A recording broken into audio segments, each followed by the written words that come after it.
all my music is based on the experience. You know what I mean? It may be one song colliding different experiences from different parts and time of my life, but they're all 100% experience, you know what I mean? I was born in South Carolina, Lancaster, South Side to be exact. I always been a leader. I always, you know what I'm saying, teach the youth, the younger bros, teach them how to know, you know what I'm saying? I call that fuck that, you know what I'm saying? You get this and that, you realize like, man, fuck that. That shit ain't even, that shit, It really make you feel like fuck that. Word. Bills do, you be like, fuck that. They'll get it when I get it. You feel like fuck that, you know what I'm saying? I guess.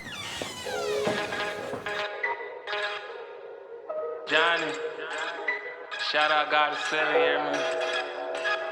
You made this, man? Cuzn T, we making move, we just might go and make the news. Brand new episode every week, yeah, we dropping heat. Got a 7 with the juicy questions, this unfiltered tea. When you sit up on this couch, you been just like some family. There go Boo behind the scenes, he's securing everything. Hookah smoke up in the air, speak your mind without a care. If you need that liquor, then we got it, that one thing about it. Come and sit up on this couch and you ain't gonna wanna go, Cuzn.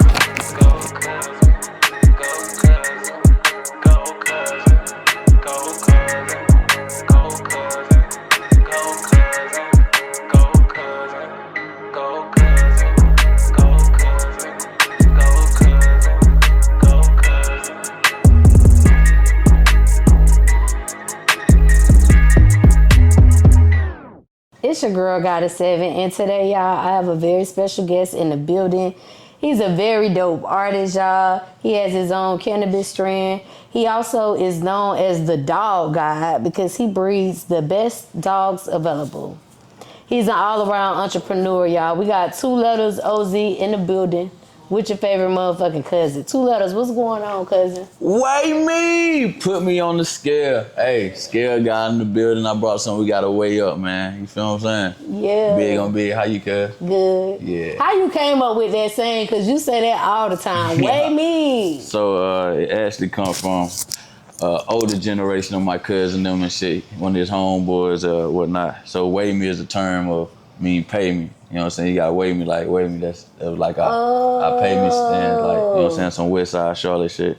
And, yeah. Okay. Just paying homage to the ones that came before me, and I take it and, you know, ran with it, take it to another level, put it out to the world, to the masses, and yeah. Are you originally from Lancaster? Yeah, Lancaster, South Carolina, South Side to be exact, the top. The bottom across the track, that's all my shit, you feel me? What but was I'm a it top like baby. growing up there in your household? Shit, my household was tough. It was strict. It was, you know, it can be abusive at times in my household. My shit was different, but, you know, it's what made me, it's what, you know, put that grit in me, you feel me? Mm-hmm. Made me tougher, made me stronger, made me mentally prepared for the world, but yeah, coming up in Lancaster, it's a different type of place. It ain't much love as much as it is hate and, you know, envy, you feel me? Because there's not much going on, but it's still a lot of love for me there, but it's a place where there's not a lot of love. It's something in the waters down there, motherfucker, I'm telling you. Yeah. So did you come from Lancaster straight to the west side? So, you know, as I said, I had a troubling household at the time, so I went from Lancaster to Charlotte, then I went back to Lancaster, then I went to Union County, shout out to Union County, Monroe, Marshville, Wingate, that shit like home. Then I bounced around the Southern Pines, Pinehurst, North Carolina, out towards past Rockingham, Aberdeen. So I really done been, you know what I mean, a little bit of everywhere. That's what it kind of like cultivated me to be, you know, a people person. Did you have family in all those areas? Some of them, not all of them. Union County, I had, that's where my mama originally from. But then she moved to Charlotte, so I had to like move in with some of her people so I can try to, you know what I'm saying, readjust life and how it was moving. You know, sometimes you need a different, you know, environment to really allow you to blossom the way you're supposed to. So shout out to my Uncle Bruce, because he really gave me a lot of game and instilled a lot of shit into me that had me to understand, you know, like I can be something outside of just the streets, you know what I mean? Right. So, yeah. When you got to Charlotte on that first time, did y'all go to the west side then? Yeah, we was on Freedom. Yeah, we started out on Freedom. Hell yeah. Freedom Drive type shit. What was it like transitioning from somewhere in South Carolina? Because Lancaster kind of small compared to Charlotte. Like, what was that transition like for you? I'm gonna be real with you. Coming from where I come from, Lancaster, it's rough. So everywhere it's kind of felt like a playground. You know what I'm saying? I feel home, feel the peace. I want to find out where the ones that's kind of like me, what are the hood, what the edge you know what I'm saying? So it really was me stepping into who I was supposed to be and on the bigger playing field, which made it a lot easier, you know what I mean? Versus being on a small court, you know what I mean? Small rims, small goal. I got to getting the big leagues right where I belong, because I always felt like I was, kind of like destined for something more, you know what I mean? Yeah. So I love Charlotte. It kind of like helped me blossom. Okay. For sure. 2LettazOz. How you came up with that name, Cuzn? Hey, it all go back, like I say, everything about me is based on Southside Lancaster, home, straight home. The older heads, they were like, I was doing my thing, woo-woo, like, boy, I'm gonna call you OZ, boy, that goddamn boy, what you doing it, boy, you OZ, you is, you know what I'm saying? You is the ounce, you feel me? And took that, ran with it. And then on West Side Bitchford, had a little chick out dealing with a little gangster bitch of mine.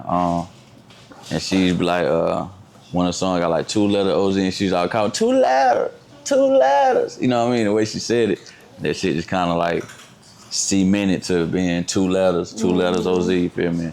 Just ran with it. What about Dog God? Did you come up with that or someone gave you that? So Dog God, Dog Father, that was kind of more so me jumping into a different lane outside of something I normally do and getting in the dog game and making my statement as, nigga, I do this shit the best, you know what I'm saying? I'm breathing life in my hand, I'm delivering babies, I'm putting DNAs together, I'm creating something that ain't been created with no help, no teaching, no guidance, you feel me? Just guiding myself, really figuring the dog game out. So that's some shit I kind of put together, but as I started to cement my name in the game, it kind of, everybody like, oh yeah, you right, boy, you motherfucking one, you know what I'm saying? Yeah. And but that got something going, so yeah. I started, but the streets in the city, they kind of elevated, you know what I'm saying? They exalted my name. Did you have a favorite artist growing up? Shit, I ain't had a lot of favorite artists, to be real. So coming up in South Carolina, you know what I'm saying? I'm a big South fan, motherfuckers from the South, but early on in the music, up north had the wave. So I started out heavy on Scarface, Ghetto Boys. That's just how it is in Lancaster, where I'm from. We big on that. Then we got into some Mobb Deep, because it was real, the gangster music, where it felt like they was living it and preaching it. I've been big on Snoop Dogg. Well, really, let me go back, because my family gonna flip out if I don't say this. Snoop Dogg started out as the one that I chose outside of people turn me on the music, you know what I'm saying? I was big on Snoop Dogg. Snoop Dogg's a nigga of all niggas. Listen to my nigga Doggy Dog, you feel me? So, but yeah, music been a big part of me, so it's like, I can't say there was just one artist that I really love. I love different artists at different times. Like, shit, I was in love with Bow Wow music for a minute. I feel like, shit, I'm young and like, I can be the Bow Wow, you know what I'm saying? That made me feel like I can do music. DMX, had a time with him, you know what I'm saying? We were just all DMX, 50 Cent, his era, you know what I mean? Yeah. Kind of like, for me, I view my favorite hip hop artist or music artist the way I see basketball, you know what I'm saying? When it started out, I started doing basketball, 90s and shit, is Michael Jordan, I'm with Michael Jordan, but shit, in 2000, I'm like, shit, I'm really Iverson, you know what I'm saying? It's all AI. Then later on, like right now, it's like, how can I not say I'm a LeBron fan? He's the GOAT, you know what I mean? So it's kind of like there's acquired taste for the timing of music or the timing of the sport that's going on. Yeah. Did you always have that entrepreneur bug, or did that come later on in life? Well, I fell off in the trap on accident the first time around 12. You know what I mean? So that was like your first hustle? Well, yeah, so it was an accident. I fucked around and discovered some cocaine by, like, you know what I'm saying, on some humbug shit. And I thought it was some shit that I had made.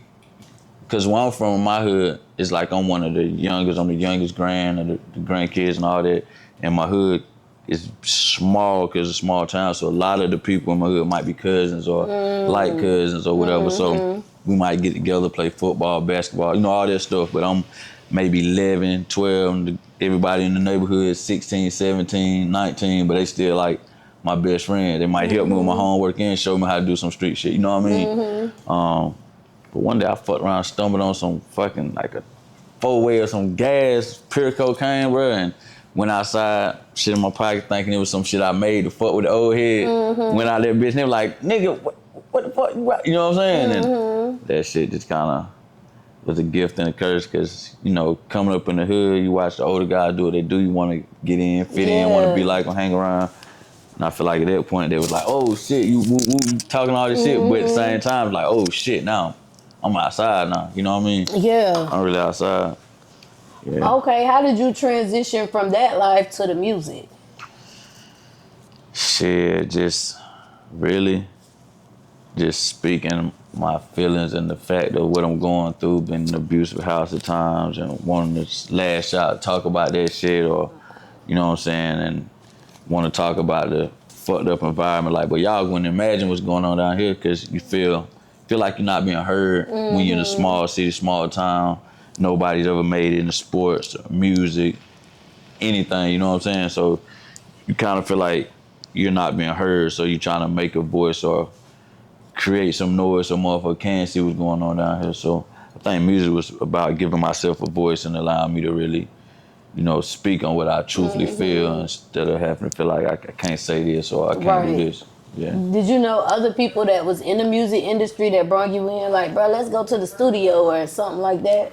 Nah, crazy shit is, I had like some cousins by the time I got like maybe 13, somewhere between 12 and 14. You know, they was in the streets heavy, so like, you know how motherfuckers get to really trying to invest their money. They like having studio equipment and shit. And I'm telling them like, bro, I can rap, like I can really woo woo woo. They like, man, hell nah, oh, like what the fuck, like, you know what I mean, like hell nah, I ain't got time, woo woo, you know what I mean. So I feel like I had some people that could have, you know what I mean, like gave me some alley hoops or showed me what I should be doing or this what you can do, but they weren't trying to hear that shit, you know. Back then, it's like, it's hard to get in the studio coming up before, you feel me? Like it wasn't studios on every corner, so that was just some shit I just had to figure out, learn, trial and error. Yeah. You know what I mean? Spend money here, nigga, trick you or give you some bullshit. Like, damn, why this don't sound like the studio or why it don't sound like the radio? But over time, I just started learning, trying to build my own studio, you know what I'm saying, making music, not recording it. And but like 15, when I was living with my uncle down in Union County, I had a homeboy named Stacks, God rest his soul. Police ended up killing him like a year or two after we first started doing music. And he's like a Puerto Rican and like Hispanic, like he was something different, but like, you know what I'm saying, it was like him, his little brother and his middle brother, and they had like a little situation that going in the house. You know how you had a little home studio, but at that point, that was a big deal because I ain't never seen nothing like that, period. And they were coming from like Rhode Island, Providence or some shit. So he's like, bro, goddamn, let me hit them rides, you know what I mean? So we started recording some shit, and I feel like I took that mixtape home, like 10 songs. Most of the songs about the niggas in my hood, the older guys that was giving me game. I took that back down there, and that shit became like the Bible, you know what I'm saying? Like the older head niggas waking up in the morning running that shit, because I'm really talking about, you know what I'm saying, the hood at 14, 15, talking about the ones that I'm, you know what I'm saying, trapping with or working with or learning from. So, yeah, that shit definitely became like the Bible in Lancaster, for real. So that's really what all my music always been about, just putting a voice out on what we're doing and expressing myself, trying to tell them about the, you know what I'm saying, what shit like around here. Right. For sure. Okay, so you 15, you in the studio. Did you take your music serious at that time, or did taking it serious come later? You know, I thought I was taking it serious. That's the thing about when you're young and you know what I'm saying, you're young-minded, you don't understand what you're doing, you're just really just shooting in the dark. You're just trying shit, you know what I mean? You feeling like, shit, if I make a song, I'm probably gonna be rich now, you know what I mean? Not knowing that you might have to market it, gotta get it outside of just your neighborhood or just outside of people, you know what I'm saying, that know you. So, like I said, I thought I was taking it serious, but it really wasn't a business. It wasn't business formulated to years later, years and years and years later, honestly. What was that point that made you say, I'm about to take this shit serious now? I think I did my song with Young Dolph. When I did a song with Dolph. Rest in peace of Dolph. I love that man. Yeah, that's my dog. Love nigga forever. Like, just PRE for life. Yeah, for sure. But yeah, when I did a song with Dolph and got my big brother on there with me, and I guess it was just the fact of being in the studio around somebody, you know what I'm saying, that done made it, that done did it, and them talking to me like, oh, boy, you that nigga, and giving me reassurance that I'm who I think I am, and like, damn, so, you know what I mean? It kind of had me like, oh, I can do this shit, you feel me? Oh, this nigga want to be on my song, shit like that. I think that was around the time when I really felt like, okay. Yeah, because Dolph was that nigga, so. For sure. But if somebody like that want to be in your song, I could definitely see how that's going to boost your confidence. So. Yeah. Rocket ship, you know what I mean? At that point, I'm like, okay, yeah. Feeling like, oh yeah, I do this shit, I belong, you know what I mean? So yeah. Are you more of a writer, a freestyler, punch-in? So I started out writing everything. I ended up not writing anything. You know what I mean? My big bro, who really always kind of seen this shit in me with musically, he always like, bro, why the fuck you keep writing? But like, you know how you might say coming up young, you might get to smoking, get to drinking and everything, no motherfuckers just rapping or woo-woo. But so let's go back. Around I was 14, 15 on the block, you know, running with the old heads or whatever, doing my thing. Had a nigga named Jed, but he had a brother named Boogie. That nigga used to beatbox, like, get it in, and every time beatbox, they on the corner, you know what I'm saying, get spitting that shit and to the point where that shit's like a, you know what I'm saying, amongst the bros who circle around there like I'm giving a little concert, you feel me? So I think that right there led me to knowing that I can really speak on, you know, the presence off top right here, right now, you know what I'm saying? Really get to popping it. And, but I just wasn't confident, and I thought I had to write it to really formulate it the way it should be. And then when my bro went fed, I feel like it left me in the position where I felt like, you know, I trust in this nigga, let me step into, you know what I'm saying, something he see. And at that point forward, I stopped writing completely. How would you describe your sound to someone who's never heard your music before?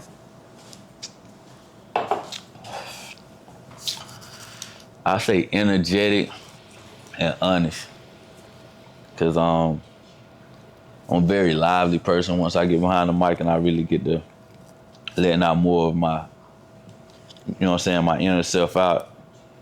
But at the same time, all my music is based on the experience. You know what I mean? It may be one song colliding different experiences from different parts and time of my life, but they're all 100% experience, you know what I mean? So I say honest and energetic because I'm definitely lively with the shit, but at the same time, I try to stay confined to who I am as a person. I'm not big on exaggerating. As you see my blunt big on big, so I'm like, boy, I'm smoking a blunt the size of my arm. I'm big really, ass blunt. Yeah, I'm really on that, you know what I'm saying? I'm really big on big, so I just try to keep it pure, man. Just try to keep it from the heart.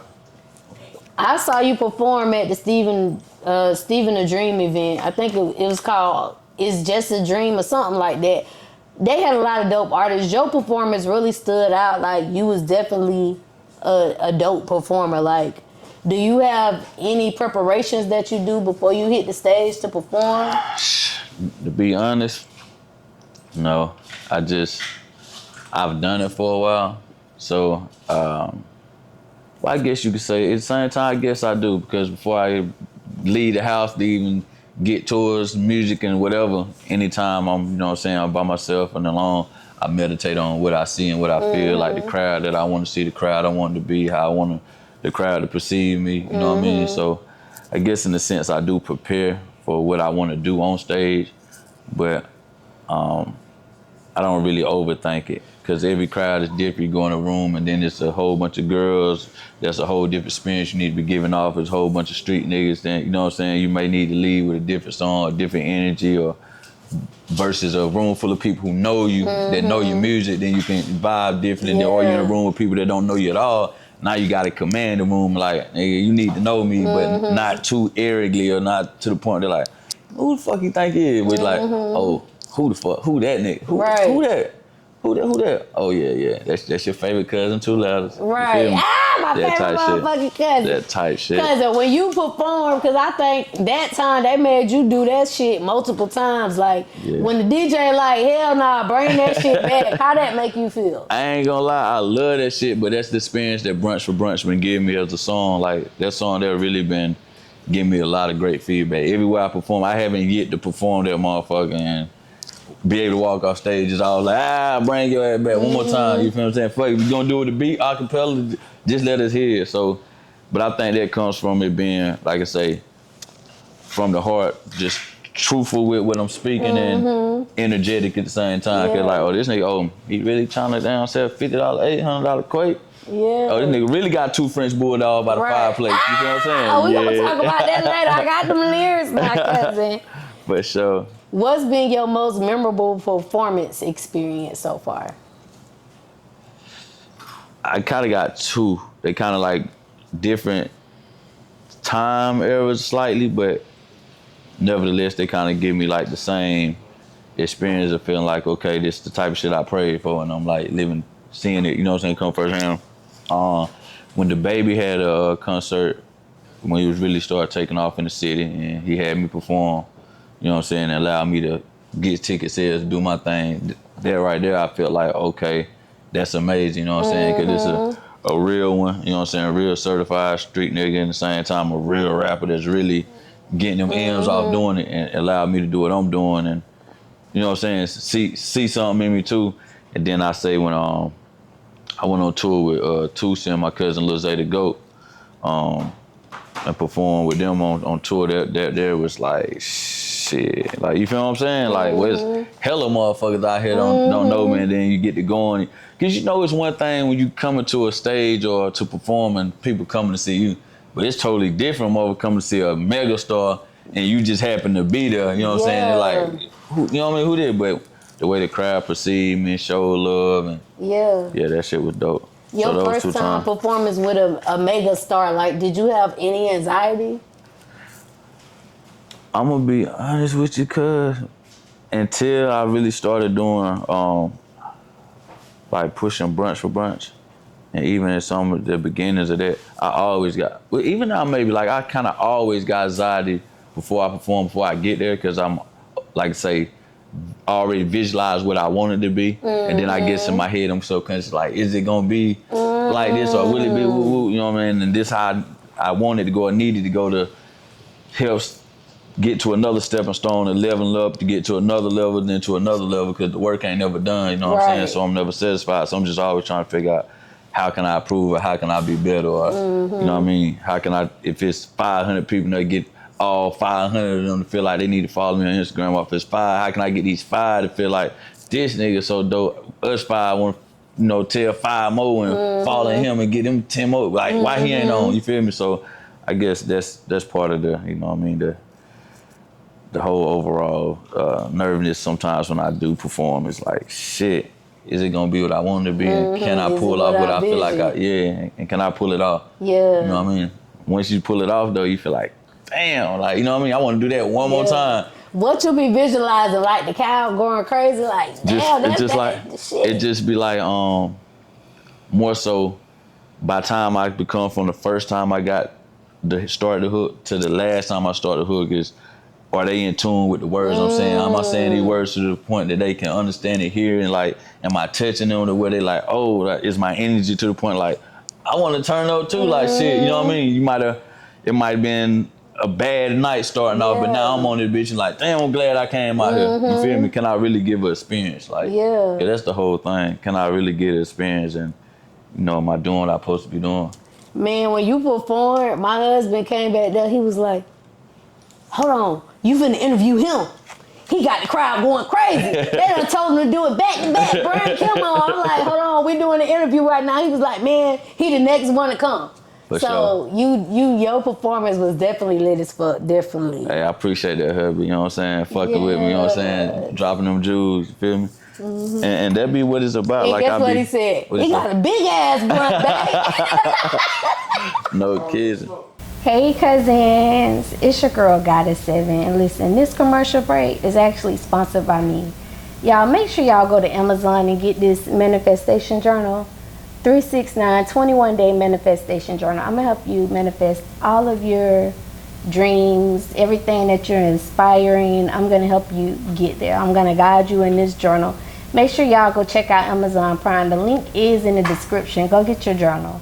Okay, you also got your own strand Brunch, not breakfast. Yeah, I done did a mini interview. I know the backstory. For the cousins who don't know, can you tell them like how that came about?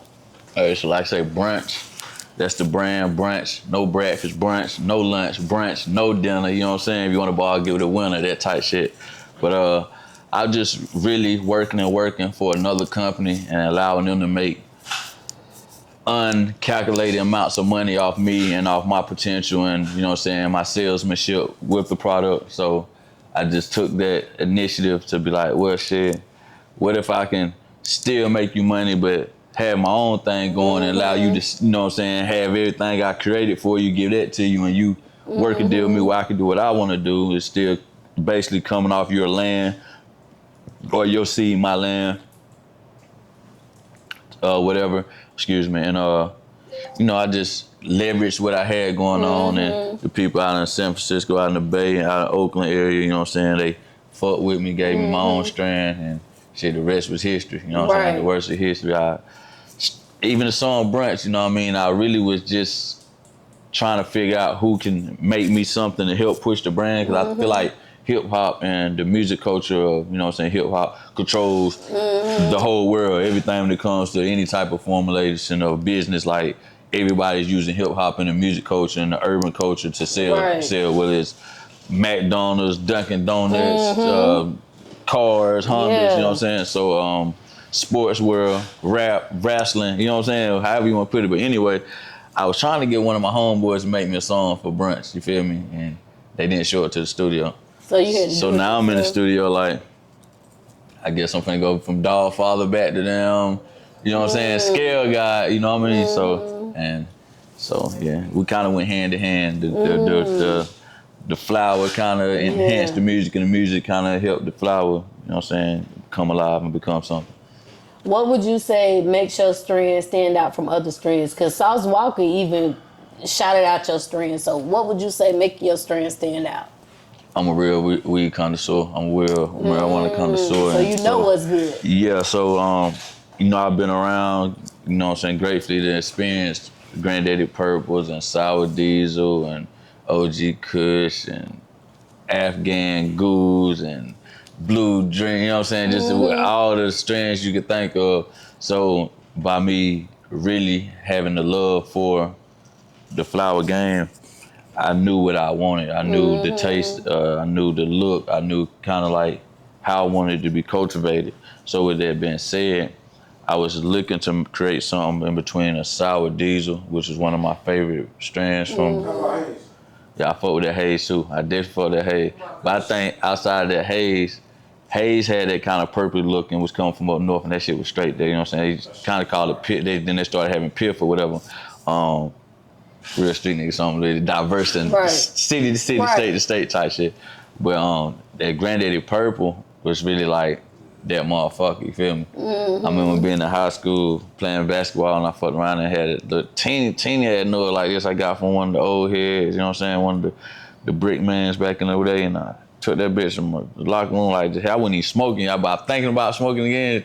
I'm talking about no dead big and stunk up the whole locker room. Got the bitch out there, took it home, lived with my uncle, tried to put in some aluminum foil, paper, plastic, all shit. Done stunk up the whole house, you feel me? So I think I was more so like, I need that Sour Diesel and that cross between Granddaddy Purple, that smoking on purple, that Boots Day, smoking on purple, eat my mind. This that shit that I get high to. Nigga, no cap. So I think it was that right there, you know what I'm saying, trying to create. I remember those days though, people used to be like, this that Granddaddy right here. Bro. And like, you had that real Granddaddy, that's the best of the best. You had that Sour Diesel, that's one of the best of the best. So I was just trying to really see, can I bring back something from the past, while at the same time, you know, brunch was a big thing coming up, and now you got sprinkles and you got desserts. And I was coming into the game trying to realize, understanding that I need to cultivate something and create a name and a buzz that also can stand with what's going on right now in the culture and the music world, the urban world, which controls everything. So what's better than brunch? Who love brunch? Bad bitches love brunch. You know what I'm saying? If the ladies love us some brunch in the hookah now. You feel me? If the ladies love it, you got something. So, you know what I'm saying? I was thinking brunch Brunch is like, you know what I mean, the one meal that you can get you on a date. But you tell a motherfucker you gonna take them to brunch, you might get you a date any day of the week, any time of the week. You feel me? Yeah. So that's where I went. I went brunch to kind of like inflate the name and up it a little bit. You know what I mean? Yeah. Yeah.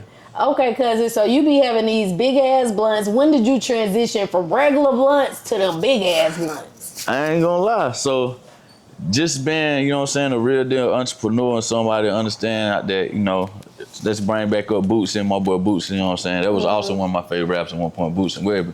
We go big, you know what I'm saying? We go big on big. You gonna do it big then, you know what I'm saying? So I always been the type of person that, like I said, I got love for the flower world, trying to roll me a nice side blunt or a bigger blunt but I don't want no skimpy blunt, you know what I mean? I had the bros rolling up for me or the young ones, you know what I'm saying? The younger crew members that they be rolling the blunt and I might be like, hell nah, but that's all you putting in there. They be like, damn, what you want me to use all, you know what I'm saying? Like, so I always been on smoking a nice, healthy blunt, you know what I'm saying? Put that bitch on the scale. That bitch need to be heavy, you feel me? Yeah, so I've been on that. It just when I started really going brunch for brunch, brunch on brunch, brunch no breakfast, brunch no dinner, brunch no lunch. Yeah. I really started upping the scope. Like, I don't even know this motherfucker weigh. Anytime I roll them, I don't even weigh it or anything. I just, you know what I mean, put it in there to it, you know what I mean? It looks like it's filling up the paper and shit, we going to work. It's thick now. Nah, for sure, for sure. Okay, in January, you dropped the single, See You Fly. On the cover, you had your grandparents with the halo. Were you close with your grandparents? Yeah, they raised me. Like I said, I was born in South Carolina, Lancaster, south side to be exact. And my grandparents, they like, you know, they're a big deal in my hood.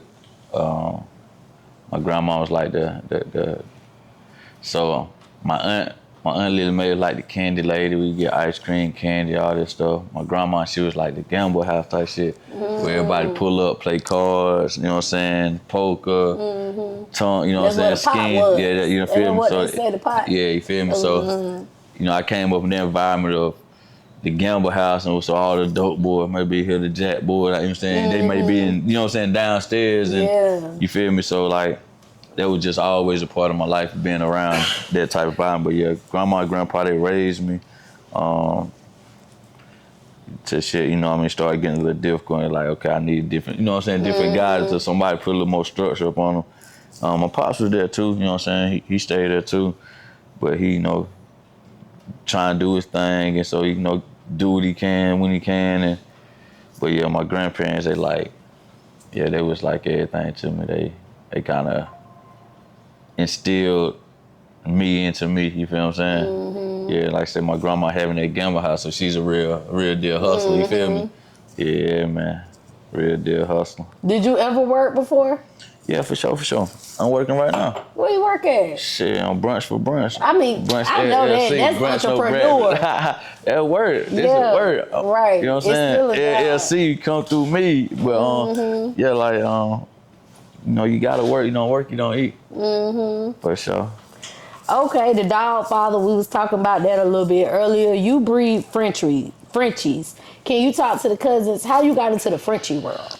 So, I breed a little bit of everything. That's why I'm dog father, dog god. But I did start off looking into Frenchies. Frenchies are what gained my interest and had me like real inquisitive on, like, dang, can I get some money off this? There's a money lane. But the first dog I got to do my dog breeding was a micro mini English bulldog, real small, about this big, same size as French or smaller, you know what I'm saying, something real exotic. I got that out of Dallas, Texas from one of my Migo friends. And from there, I kind of transitioned to the Frenchies a little bit, dealing with one of my homeboys who was like, bro, I think some money, you know what I'm saying, some money in this. Went head first with the Frenchies, and then that thing, I wanted, like, I'm breeding the English Bulldog Frenchies. I want to breed some bullies, now I'm breeding bullies, exotic chow chows, old school pit bulls. I'm creating left and right, whatever needs to be made. So that's part of what, you know what I'm saying? What's your favorite breed? Your favorite breed? Man, I ain't gonna lie, I always been a dog, man. Like I said, I was a big DMX fan, so like I always been a dog, man, and the older heads really growing pits. So I think I started out just being like most people in the community, in the hood, like pit bull. Right now, at this moment, I say probably the Chow Chow.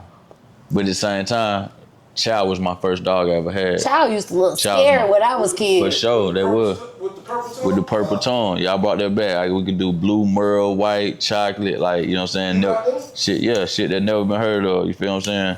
Like, you really can't even get that in the USA if you ain't going through me or my uncle type shit on some really, all the different colors that's full color, purple tone.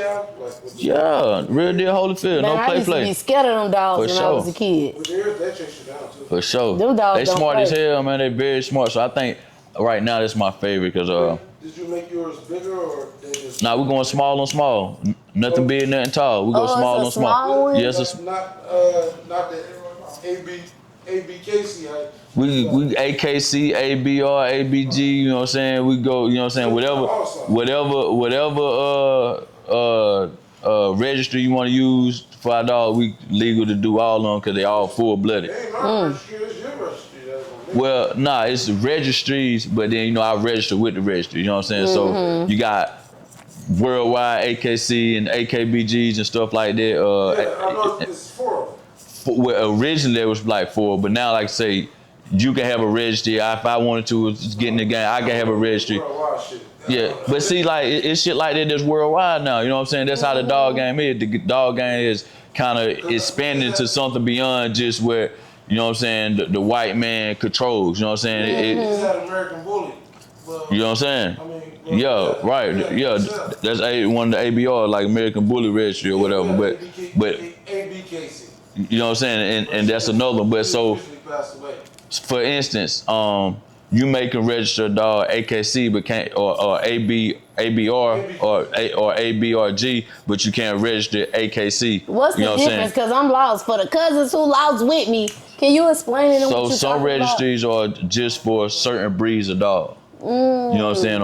Or just pure breed dog. Then you got registry for, you know what I'm saying, the game and the dog game where people mixing DNAs of different bloodlines to create a new dog or a better dog or a small dog or a tall dog, you know what I'm saying? With anything, you know what I'm saying? Just like the fruits when you create bananas or apples and change it from being, you know what I'm saying, a certain type of plant to a plant with more sweetness or more, you know what I'm saying, bitterness or whatever. You gotta cross-contaminate it with another species or another DNA or another seed, you know what I'm saying, different seed. So that's all it is. Some registries allow you to use different species, you know what I'm saying? I ain't gonna say different species because it's still gonna have to be a dog, but different bloodlines with other bloodlines to create a whole nother dog that nobody heard of, but still it's got paperwork on it where you can sell it and account for it. Because like a registry is as simple as giving the dogs like a certificate to have a DNA or not DNA, excuse me, or a social security card, or you know what I'm saying? Like that's how you get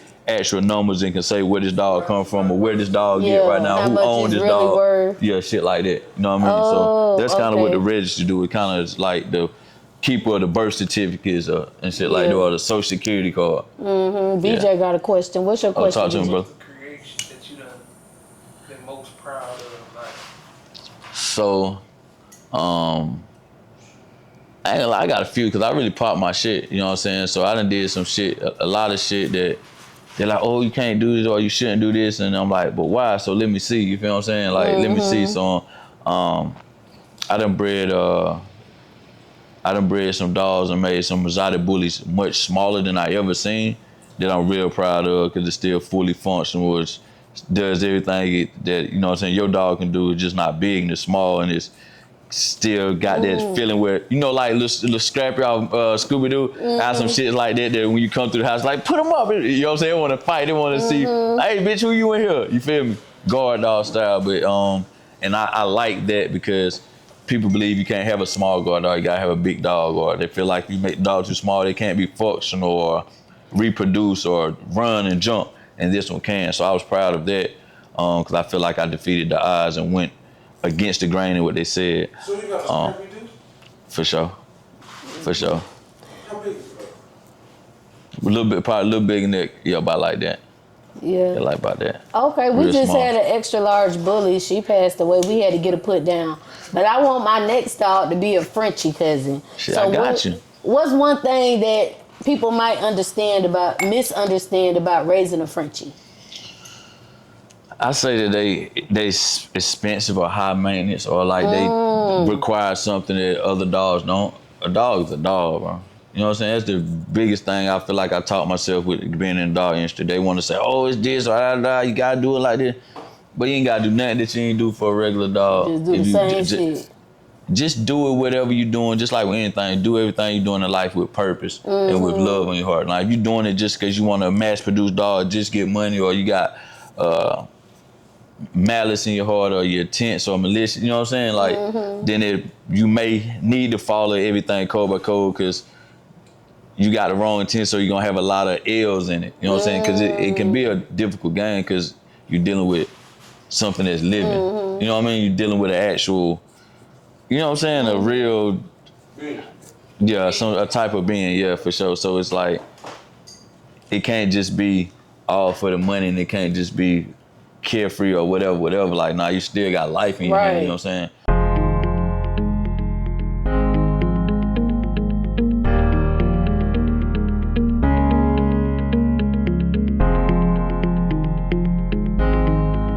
Okay. So I feel like people, they think it's harder than it is, but then some people think it's easier than it actually is.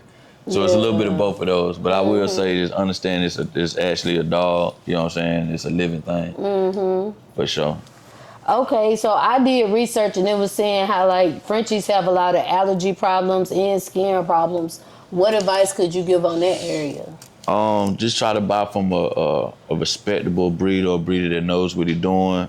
Ask questions because once again, it's a living thing, and dogs are not far from humans. You know what I'm saying? If you 9 times 10, if your dad got allergies or asthma and certain type of conditions, then it either come from genetic or you living in the same environment that your parents was living in or the house or whatever, and it's causing you to have the same thing, you're in the same conditions. So if breeders not careful with what dog they're breeding with or what this dog carries or what problems the mama dog, the daddy dog have, then of course that can, carry down to the puppy, and you get a puppy and the puppy hasn't lived much, so you don't really know much about the puppy. You just know you got a nice puppy. So you're not knowing that the mama had allergies and the daddy had allergies or, you know what I'm saying, shit like that. Just that come back with them letters y'all was talking about, for right? sure. For sure, that paperwork, that DNA, knowing what you bred with, who you bred with, did they do ethical things when breeding, you know what I'm saying, stuff like that. Because, and then allergies can, by being coming from environment, the dog can get, you know what I'm saying, become allergic to something because it's been around something now, so it's in his blood system, it's part of his traits. So just stuff like that. Just get your dog from someone that's gonna tell you everything. You know what I'm saying? The mama dog had allergies, your dog might have allergies. The mama dog's allergic to chicken, so the puppies may be allergic to chicken because it could be the food. You feeding this dog chicken, dog food, and it's allergic to chicken, you need to be feeding it beef or lamb or vice versa.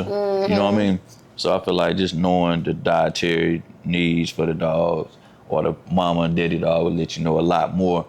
And if you get it from a breeder that knows, they gonna let you know those things. But some people just getting a dog or just buying a dog because it's a French or it's a nice price, then they might not even have all that information because they just breeding the dog just to make some money. They don't give a damn where they come with, what it got, what allergies it got, just get it out my house. Yeah. Okay, so any cousins looking to come shop with the Godfather for a puppy, what's the prices looking like, the price ranges? Hey, so we say it's $5K to play, $10K to stay, but I might even charge you $2,500 today. Okay. That's just how it go, you know what I'm saying? The price is never stuck at what it's gonna be because they're dogs, they're animals, they take space. I might need to put them in a happier home. I might want to give you a dog because it's good for you mentally. You may be going through something and I see that, and emotional support dog. And so I'm gonna give you a deal that's based on what you need. I'm kind of like I'm government assistance with these dogs. You know what I'm saying? Okay. It's all based on what you're doing, who it's going to, and what dog it is, what color it is, what size it is. You know what I'm saying? Who is the mama? Who is the daddy? You know what I mean? Everything is subject to change when it comes to a dog. So his price ain't your price. Your price ain't his price. And yesterday's price ain't tomorrow's price. Right. Yeah, 5 to play, 10K to stay. We might work with $2,500 today. and something else due to emotional status. You know what I'm talking about? Okay, cousin, you made a reel saying she wish she had 3 of me. Why she wish she had 3 of you, cousin? Cause what's so goddamn good, she wish she had her number. For sure. Like, if I need more of you. Yeah, it's just like that, you know what I'm saying? She want more of me, I ain't enough. Right. Every time I'm gone, she want me home. Every time I'm home, she down like, shit, go and get her some more. Yeah. I wanna live like this some more. Sometimes I wish I had 3 of me. Right. Yes, Lord. Well, they say they got clones now, cause you might can get. Well, they might try to do, remember they might take the clone and then turn me up a whole nother notch, boy. You don't know, but another one of me. You could be at Another 3 me. concerts at one time. And that would be dope as hell, though. I get a whole bunch of money. We sell a dog, sell a Brent, doing a concert all in one day. Oh, man. Truck driving all in one day. Yeah. You drive truck? Hey, man, we going, we got Lou's Trucking Company. You know what I'm saying? You don't even need CDL. We put you in box truck. You got CDL, we put you in the rig. You feel what I'm saying? So, yeah. Okay, y'all accept the applications? Yeah, why not? They accept the applications, cuz y'all better go on and apply. And we hire felons. For sure. Looking out for the community. With everything you got going on, music, dogs, flower, what do you want your legacy to be? I'm gonna say, you know what I'm saying?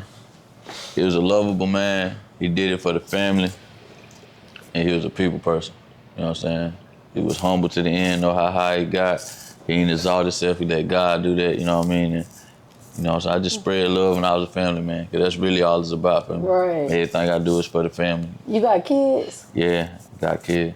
Okay, what you got, boys, girls? I got all girls, I'm a girl dad. Ooh, you ain't had junior yet. Yeah, I ain't had junior yet, so this shit ain't over yet. How many girls you got? I got 3 girls. How old they is? Got a newborn, I got a 4-year-old and an 11-year-old. What you gonna do when they dating? You gonna bring that shotgun out when dating stage? Man, you know the world's so crazy now, man. Like my oldest, 11, she been feeling like she had crushes since she been 7, 8, 9, and you know what I'm saying. Mama told me one day, she was like, my old lady was like, I was like, what she got, boy? No, the hell, I'm about to go. She like, hell no, you know, she the world crazy. But we're glad she decided she like boys and she thinks she like a boy and nothing like that. When I heard that, I'm like, damn, you ain't bullshitting, cause like, I definitely want to be a pawpaw. I want to be a dad, granddad. I want to be on, hey, dad, you know what I'm saying, pawpaw. Yeah, I need all that in life. So it's like I want the family and the legacy to keep going. So it's like I don't overthink it. Like I thought I would. When you first hear you having a girl, when I first found out having my daughter, what it's called, the gender reveal, I cried. I was young, then I had the whole mob with me, all the bros, you know what I'm saying? Had E1 with me, my label, my team. Well, we deep at that joint, everybody like, we finna have the air, you know what I'm saying? We finna have, man, cut that cake, pop that balloon, that motherfucker was pink. I was like, I was hurt. I started crying, I couldn't believe it. All I could see was all the shit that I ever did. All I could see was all the shit I ever did. Every motherfucking girl I took through there, every heart I broke. I'm just like, oh man, this shit gonna be crazy. Like, I hope, you know what I'm saying? Cause you don't want that, you know what I'm saying? You don't want that for your baby, like, so pay the sins of her father. Me? So I feel like, that really changed me though, and really had me step more into a family man role, a father role, a role of a provider. I always been a leader. I always, you know what I'm saying, teach the youth, the younger bros, teach them how to know, you know what I'm saying, no coke, no dope, no, you know what I'm saying, no shit that, you know what I'm saying, the shit that means something, let's stick to that, you know what I'm saying? Like even when it come to like the flower and shit, I always feel like flower was a peace drug or really wasn't a drug, you know what I'm saying? Cause I feel like it bring people together. I ended a lot of beefs and gang wars and violence behind, you know what I'm saying, just getting 2 people together or just pulling up or out of school or in the hood or at the park, just burning one and really, you know what I'm saying, vibing and like, man, you know what I'm saying, like that shit ain't really this, like, you know what I mean, just, man, I call that fuck that, you know what I'm saying, you get this and then you realize like, man, fuck that, that shit ain't that shit, man. It really make you feel like fuck that. Word. Bills do, you be like, fuck that. They'll get it when I get it. You be like, fuck that, you know what I'm saying? I guess. So, yeah, for sure. All right, cousin, we about to do Help Me Understand These Lyrics. I'm gonna go over some of your verses and some of your bars, you just help the cousins understand that moment. Okay, talk to me. Okay.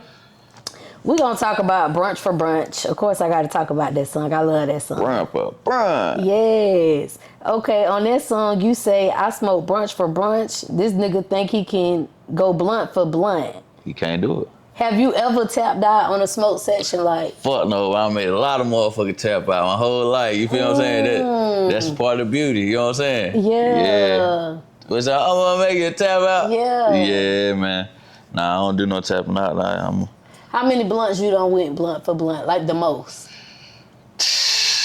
you know what's crazy? I think I smoked the least amount of blunts that I ever smoked in my life right now. But previously, all my life, man, I blow. I smoke back to back. When the song come on brunch, I'm like, back to back. That's what I'm telling you. You feel me? Right there, yeah, we're going back to back. This shit ain't no number on this shit.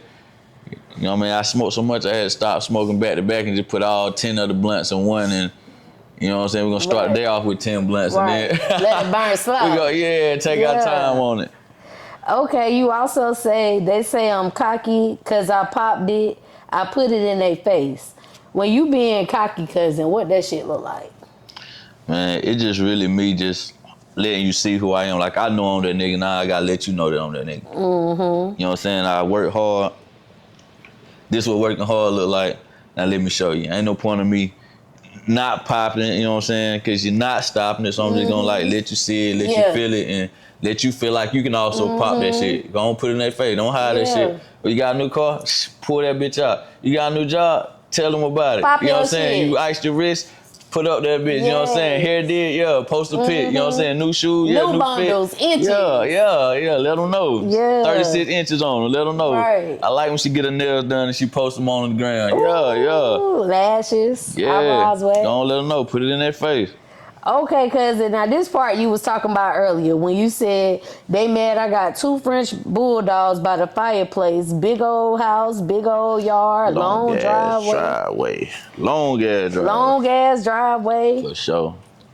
Now I don't but this shit to hide. I put it in your Nah, face. don't buy this shit to hide. I put it in his face. Okay, I'm selling I don't buy this shit $50 to hide. $800 quid. Okay. What is it about putting in their face that you love, cousin? Like I say, man, just letting them know, like, shit, I really got down. Yeah, you remember I really fucked up. Life was really I worked hard It for really, this shit. really, you know what I'm saying, was ugly. 'Cause I know y'all remember. Y'all remember that shit was ugly. You feel me? Remember that ugly And like I shit. say, with my music, all my music is really based on the beginning. It's really all based on where I come from. It's all really Lancaster, you know what I'm saying? I'm talking to the city, you know what I'm saying? So the city know, the hood know.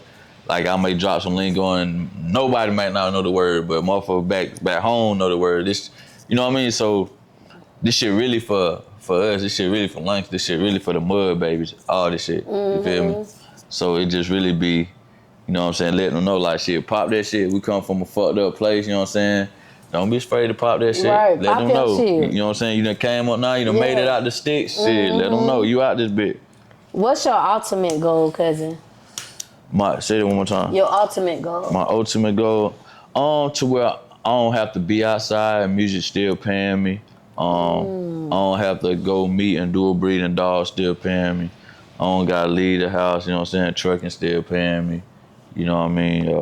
Brunch is still in stores. The brunch shirts, you know what I'm saying? They still in stores, or they still in the boutique, or they selling online, you know what I'm saying? And I ain't gotta run around every day. The ultimate goal is generational wealth. It's so the girls, they can benefit from everything that I started without having to figure out, like, damn, what I'm gonna do.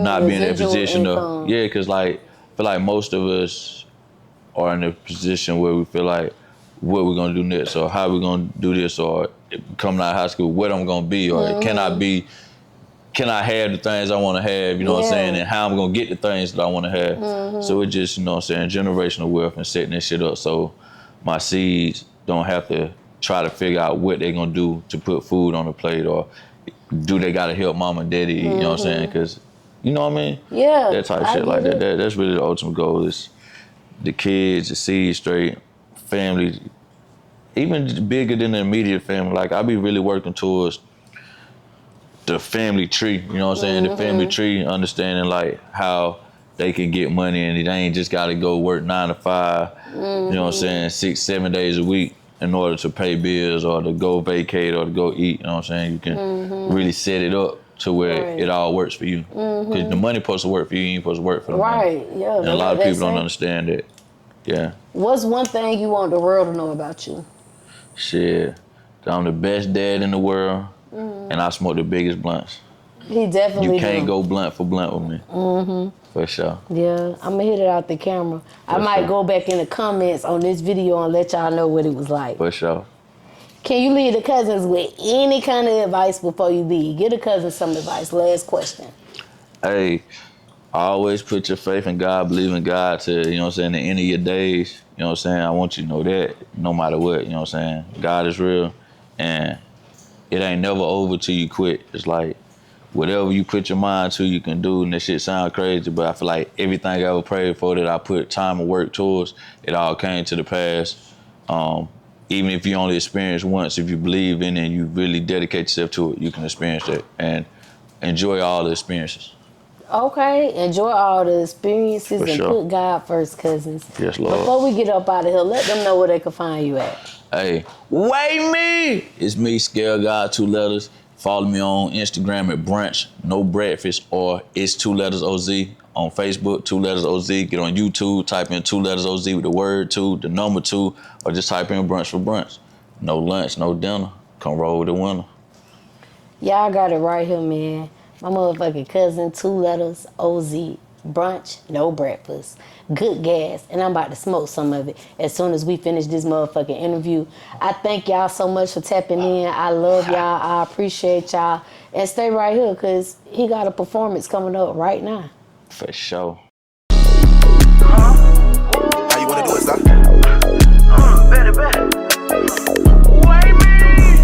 No breakfast. Brunch. Roll that brunch up. I need a bunch of blunts. I smoke brunch for brunch. This nigga think he can't go blunt for blunt. See, I got bigger diamonds. We can go stunt for stunt. My trap really jumping. We can go one for one. We can go play for play. We can go J for J. Shit. I hate to tell you what I made today. I sold 10 P's and put it on my wrist, okay? I sold another 10 P's and put it in the safe. They say I'm cocky, cause I pop it. I put it in their face. But every time my phone ring, that's a fireplace. They mad I got 2 French bulldogs by the fireplace. Big old house, big old yard, long ass driveway. I don't buy this shit to hide it, put it in his face. I'm selling $50 apes, $100 quakes. See, this come from the Bay. This ain't from LA. Yeah, I know the plug, you never seen his face. I need a bunch of blunts. I smoke brunch for brunch. This nigga think he can't go blunt for blunt. See, I got bigger diamonds. We can go stunt for stunt. My trap really jumping. We can go one for one. We can go play for play. We can go J for J. Shit, I hate to tell you what I made today. I sold 10 P's and put it on my wrist, okay? I sold another 10 P's and put it in the safe. Wait me. Smoke a brunch for brunch. Blunts on blunts. I need a bunch of blunts. Brunch for brunch. Wait me! Hey, live from my cousin interview, you know what I'm saying? We getting the Cuzns tea. Hey, if you want to be like me, highlight me, shit, you better come get your interview and watch my shit. Wait me! Brunch for brunch.